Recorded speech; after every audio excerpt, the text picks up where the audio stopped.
Attenzione, dedizione, professionalità e grandi capacità. Non si sono mai fermate le equip di professionisti impiegate nei trapianti all'interno dell'azienda ospedaliera di Padova. 329 quelli eseguiti nel 2020, con dei record in Italia, in quelli di cuore 37 e di rene da vivente 45. Un impegno corale di tutta la sanità padovana che con fierezza racconta come nessun paziente trapiantato sia stato contagiato dal Covid in quest'anno difficilissimo.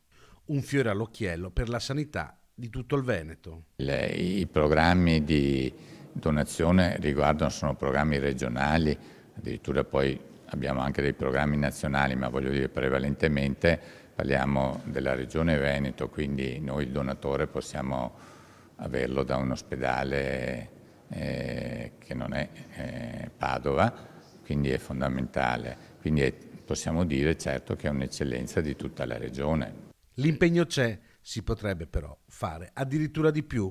Il 30% delle persone, infatti, non è donatrice. Un gesto semplice, la risposta sì, alla domanda dell'addetto all'anagrafe. Tutti possono essere donatori, anche gli anziani, ricordano i professionisti. Abbiamo cercato e stiamo cercando di fare in modo che questa eccellenza possa veramente continuare a lavorare, così come ha fatto in quest'anno bruttissimo con la presenza appunto del coronavirus.